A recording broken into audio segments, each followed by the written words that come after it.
Queue news అందించే అవకాశాన్ని సద్వినియోగం చేసుకోండి.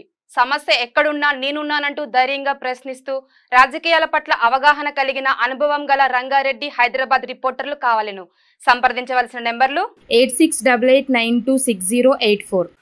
హాయ్ హలో నమస్తే, వెల్కమ్ టు క్యూ న్యూస్. మొత్తం మీద కొత్త టీపీసీసీ ఎవరు అన్న చర్చ మీమాంసా ఇటు గల్లీ నుంచి ఢిల్లీ దాకా పాకింది. ఇక్కడ రేవంత్ రెడ్డి ఫారెన్ టూర్ల తర్వాత అమెరికా టూర్ తర్వాత వచ్చిన రేవంత్ రెడ్డి కొత్త పీసీసీ 6 మంత్రుల పైన ఫోకస్ పెట్టినట్టు తెలుస్తూ ఉంది. మరి కొత్త పీసీసీ టీపీసీసీ ఎవరు కాబోతున్నారు? మరి రేవంత్ రెడ్డి మదిలో ఎవరున్నారు? సోనియా గాంధీకి ఏఐసీసీకి సత్సంబంధాలు ఎవరికి ఉన్నాయి? రాహుల్ గాంధీ ఇక్కడ గాంధీ కుటుంబానికి సంబంధించి ఎవరైనా దగ్గరగా ఉన్నారా? మరి ఎవరి ప్రయత్నాలలో వాళ్ళు బిజీగా ఉన్నప్పటికీ కొత్త టీపీసీసీ నిజంగానే ఒకవేళ సబ్జెక్ట్ ఉన్న నేత వస్తే ఎలా ఉంటుంది, లేదు అంటే డమ్మీ క్యాండిడేట్ పెడితే ఎలా ఉంటుంది? మరి ఎవరి మధ్యలో ఎలాంటి చర్చలు ఉన్నట్టు ఎట్లా ఉన్నాయో చూసే ప్రయత్నం అయితే చేద్దాం.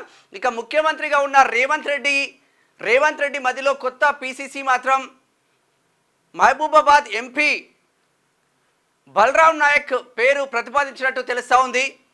మరి బలరాం నాయక్ ఎస్టీ సామాజిక వర్గానికి చెందిన నేత. ఇక్కడ సామాజిక వర్గాలుగా చూస్తే పీసీసీ రెడ్డి సామాజిక వర్గానికి, ముఖ్యమంత్రి రెడ్డి సామాజిక వర్గానికి చెందిన నేత. ఉప ముఖ్యమంత్రి మల్లు బట్టి విక్రమార్క ఎస్సీ సామాజిక వర్గానికి చెందిన నేత. మరి ఇక్కడ బలరాం నాయక్ను తీసుకుంటే ఎస్టీ సామాజిక వర్గానికి చెందిన నేత. 3 టాప్ పొజిషన్స్ కూడా ఇటు రెడ్డి, ఓసీ, ఇక్కడ ఎస్సీ ఎస్టీలతోనే ఫిలప్ చేసే అవకాశం ఉంటుంది ఒకవేళ బలరాం నాయక్ను ఒకవేళ టీపీసీసీ చీఫ్గా కేటాయిస్తే.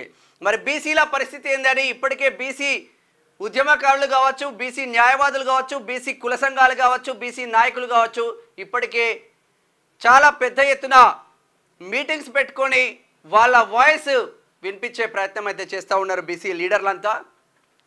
కాంగ్రెస్ ఎందుకో బీసీలకు కొంచెం దూరంగా ఉన్నట్టు తెలుస్తూ ఉంది. మరి కొత్త టీపీసీసీ రేస్లో బీసీ లీడర్ ఉంటే కాంగ్రెస్ పార్టీకి కలిసి వచ్చే అవకాశాలు ఉన్నట్టు గ్రౌండ్ లెవెల్లో ఢిల్లీలో కానీ ఇక్కడ కానీ ఒక మీమాంస ఒక వార్త మాత్రం చక్కర్లు కొడుతూ ఉన్నది. మరి బీసీ లీడర్లు కాదని మళ్ళీ వేరే సామాజిక వర్గానికి అడ్లూరి లక్ష్మణ్, ధర్మపురి ఎమ్మెల్యే అడ్లూరి లక్ష్మణ్ కూడా టీపీసీసీ చీఫ్గా నియమితులైనట్టు కొంచెం సమాచారం అందుతుంది. పూర్తి సమాచారం ఇంకా లేనప్పటికీ ఎస్సీ సామాజిక వర్గానికి చెందిన అడ్లూరి లక్ష్మణ్ను ఒకవేళ పెడితే ఇక్కడ ముఖ్యమంత్రి రెడ్డి సామాజిక వర్గానికి, ఉప ముఖ్యమంత్రి ఎస్సీ, మళ్ళీ పీసీసీ చీఫ్ కూడా ఎస్సీ సామాజిక వర్గానికి వెళ్తే ఈ క్యాస్ట్ ఈక్వేషన్స్ ఏదైతే ఉంటుందో, ఈ కుల సమీకరణాలు ఏదైతే ఉంటుందో ఇది కలిసి వచ్చే అవకాశాలు లేనట్టు తెలుస్తూ ఉంది. మరి అడ్లూరి లక్ష్మణ్ అన్న పేరు మాత్రం కన్ఫర్మ్ అయినట్టు. సరే, ఇప్పుడు బలరాం నాయక్ అయినా అడ్లూరి లక్ష్మణ్ అన్న అయినా ప్రజాకోణంలో ఉండేవాళ్ళు, ప్రజల మనుషులుగా గుర్తింపు తెచ్చుకున్నారు. కానీ ఓవరాల్గా మనం చూసుకున్నట్లయితే సామాజిక సమీకరణాలు అన్నది చాలా ఇంపార్టెంట్ కీ రోల్ పోషిస్తూ ఉన్నది. ఇటు మధు యాష్కి గౌడ్ మాజీ ఎంపీ నిజామాబాద్, మొన్న ఎల్బీ నగర్ నుంచి పోటీ చేసి ఓడిపోయిన నేత. మధు యాష్కి గౌడ్కు ఏఐసీసీ నేతలతో చాలా సత్సంబంధాలు ఉన్నమాట అందరికీ తెలిసిందే. ఒకానొక దశలో ఆయన టికెట్ ఇక్కడ ఉన్న లీడర్లు ఎవరు కన్ఫర్మ్ చేయకపోతే 6 నెలల ముందే నేను ఎల్బీ నగర్లో పోటీ చేస్తున్నా, టికెట్ నాకే వస్తుంది, రెడ్డి సామాజిక వర్గ నేతలకు కాదని కూడా ఆయన బీసీ సామాజిక వర్గానికి చెందిన గౌడ సామాజిక వర్గానికి చెందిన నేత టికెట్ తెచ్చుకున్నాడు ఎల్బీ నగర్లో. చాలామంది మధు యాష్కి గౌడ్ది నిజామాబాద్ అనుకుంటారు, కానీ ఆయన పుట్టి పెరిగింది హయత్ నగర్లో. సో ఆ ఉద్దేశం కొద్ది ఎల్బీ నగర్ టికెట్ అడిగిండు, దురదృష్టవంతు ఓడిపోయిండు. ఒకవేళ గెలిచి ఉంటే మంత్రివర్గంలో చోటు వచ్చేది. మధు యాష్కి గౌడ్కి టీపీసీసీ చీఫ్గా అవకాశాలు ఇస్తే ఎలా ఉంటుంది అన్న ఒక చర్చ జరుగుతూ ఉంది. ఇటు సోనియా గాంధీ మధ్యలో కానీ, రాహుల్ గాంధీ మధ్యలో కానీ, ప్రియాంక గాంధీ మధ్యలో కానీ, ఇక్కడ ఖర్గే కానీ, కేసీ వేణుగోపాల్ కానీ వీళ్ళందరి అండదండాలు మాత్రం మధు యాష్కి గౌడ్కు ఉన్నట్టు మాత్రం సమాచారం అందుతుంది. మరి రాష్ట్ర ముఖ్యమంత్రి ఇక్కడ ఎస్టీకి కానీ ఎస్సీకి కానీ ఇవ్వాలన్న ఒక చర్చ మాత్రం పెట్టినట్టు తెలుస్తూ ఉంది. మరి బీసీలు ఇప్పటికే అన్టచబుల్గా ఉంటున్నారు రాజకీయాలల్లో. కాంగ్రెస్కి బీసీలు దూరమవుతున్న నేపథ్యం కూడా ఉంది. ఓవరాల్గా చూస్తే ఓట్లేసే యంత్రాలుగా మిగిలిపోతూ ఉన్నారు కాంగ్రెస్లో బీసీలు. మరొక రాష్ట్ర అధ్యక్ష హోదాలో ఒక బీసీ ఉంటే తప్పేముంది? మధు యాష్కి గౌడ్కు ఎక్కువగా అవకాశాలు ఉన్నట్టు మాత్రం తెలుస్తూ ఉంది. అధిష్టాన వర్గ పెద్దల దగ్గర మంచి మార్కులు కొట్టేసిన మధు యాష్కి గౌడ్ ఇక్కడ మాత్రం రాష్ట్ర నేతలతో మాత్రం కలవలేకపోతూ ఉన్నారు. రాష్ట్ర నేతలు మాత్రం మా సామాజిక వర్గానికి చెందిన నేతలే ఉండాలి, లేదంటే మేము చెప్పిన నేతనే ఉండాలి, మేము ఎట్లా చెప్తే అట్లా ఈయన నేతనే ఉండాలి అని కోరుకుంటున్నట్లు సమాచారం అయితే అందుతూ ఉంది. ఇక రీసెంట్లీ ఎమ్మెల్సీగా అయిన మరో గౌడన్న, మరి ఆ గౌడన్నకు వస్తుందా రాదా అనేది పక్కన పెడితే ఆయన కూడా మంచిగానే ఉన్నట్టు తెలుస్తూ ఉంది. ఏది ఏమైనా టీపీసీసీ చీఫ్గా ఎవరు ఉండబోతున్నారనే ఒక చర్చ మాత్రం జరుగుతూ ఉంది. ఇట్లు అడ్లూరి లక్ష్మణ్ వర్సెస్ మధు యాష్కి గౌడ్ మధ్యలో కొంత సమాచారం అయితే ఇద్దరి మధ్యలో పోటీ ఉంది అన్న ఆ చర్చ మాత్రం జరుగుతూ ఉంది. మరి ఏది ఏమైనా మహేష్ కుమార్ గౌడ్ కూడా వస్తుంది. రీసెంట్లీ ఎమ్మెల్సీగా ఎన్నికైండు మహేష్ కుమార్ గౌడ్ కూడా టీపీసీసీ చీఫ్ వస్తుందన్న ఆ చర్చ నేపథ్యంలో ఎక్కువగా మధు యాష్కి గౌడ్ వర్సెస్ అడ్లూరి లక్ష్మణ్కి వస్తుంది అన్న ఒక చర్చ జరుగుతూ ఉంది. బీసీ సామాజిక వర్గాన్ని మళ్ళీ కాంగ్రెస్లో బలోపేతం చేయాలి.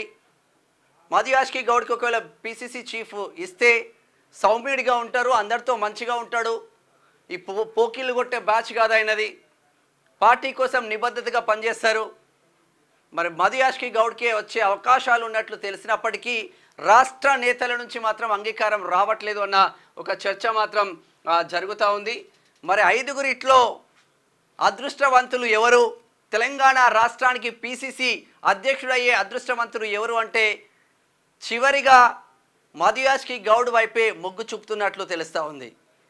ఇక ఆయనకు మళ్ళీ చెక్ పెట్టాలి అంటే ఇటు అడ్లూరి లక్ష్మణ్కి అవకాశాలు ఇస్తే ఇంకా బెస్ట్ అన్న ఒక చర్చ నడుస్తుంది. కాకపోతే సామాజిక సమీకరణాలు కలవకపోతే బలరాం నాయక్ వైపు మొగ్గు చూపే అవకాశాలు ఉంటాయి. బట్ ఎక్కువగా మాత్రం మధు యాష్కి గౌడ్ వైపు మొగ్గు చూపే అవకాశాలు ఉంటాయి. ఇక 2-3 రోజులలో ఈ ఫైనల్ కూడా అవ్వబోతున్నట్టు తెలుస్తూ ఉంది. ఎందుకంటే బలరాం నాయక్ అన్న ఆల్రెడీ ఎంపీగా ఉన్నాడు మహబూబాబాద్కి, అడ్లూరి లక్ష్మణ్ ఆల్రెడీ ఎమ్మెల్యేగా ఉన్నాడు, విప్గా ఉన్నారు. సో పదవులు ఉన్న వాళ్ళకే డబల్ పదవులు ఇచ్చే కన్నా పదవులు లేకుండా ఓడిపోయిన నేతలకు కాంగ్రెస్ పార్టీ కోసం నిబద్ధత కలిగిన నేతల కోసం ఇవ్వాలి అనుకుంటే మాత్రం మధు యాష్కి గౌడ్ అన్న వైపే అధిష్టానం మొగ్గు చూపే అవకాశాలు ఉన్నాయి. నిజంగా మధు యాష్కి గౌడ్ టీపీసీసీ అవుతే కొంతమేర గౌడ సామాజిక వర్గం కావచ్చు, బీసీ సామాజిక వర్గం కావచ్చు, ఆయనకున్న పరిచయాలు సౌమ్యుడి కాబట్టి అందరినీ కలుపుకుపోయే అవకాశాలు ఎక్కువగా ఉన్నట్లు తెలుస్తూ ఉంది. ఢిల్లీ వర్గాల్లో మాత్రం మధు యాష్కి గౌడ్ పేరు విస్తృతంగా వినిపిస్తూ ఉన్నది. తెలంగాణ చర్చల్లో, తెలంగాణ రాజకీయాల్లో మాత్రం బలరాం నాయక్ పేరు వినిపిస్తూ ఉంది. ఇటు రేవంత్ రెడ్డి అండదండలతో చూద్దాం మరి అక్కడ కేంద్రంలో ఉన్న ఢిల్లీ పెద్దలు గెలుస్తారా, రాష్ట్రంలో ఉన్న మన నాయకులు గెలుస్తారా అంటే ఎవరు గెలిచినా అంతా ఒకే పార్టీ కాబట్టి మధు యాష్కి గౌడ్ వైపు మొగ్గు చూపే అవకాశాలు మాత్రం స్పష్టంగా కనిపిస్తున్నట్టు తెలుస్తూ ఉంది. సరే, పీసీసీ చీఫ్ అయిన తర్వాత మళ్ళీ మాట్లాడుకుందాం. ఇది మనకు విశ్వసనీయ సమాచారం మేరకు మాత్రమే ఈ వార్త చెప్పడం జరుగుతూ ఉంది. చూస్తూనే ఉండండి క్యూ న్యూస్. నేను మీ మేనం Shyam. Thank you so much. Signing off. Thank you. Q news అందించే అవకాశాన్ని సద్వినియోగం చేసుకోండి. సమస్య ఎక్కడున్నా నేనున్నానంటూ ధైర్యంగా ప్రశ్నిస్తూ రాజకీయాల పట్ల అవగాహన కలిగిన అనుభవం గల రంగారెడ్డి హైదరాబాద్ రిపోర్టర్లు కావాలను సంప్రదించవలసిన నెంబర్లు 8688926084.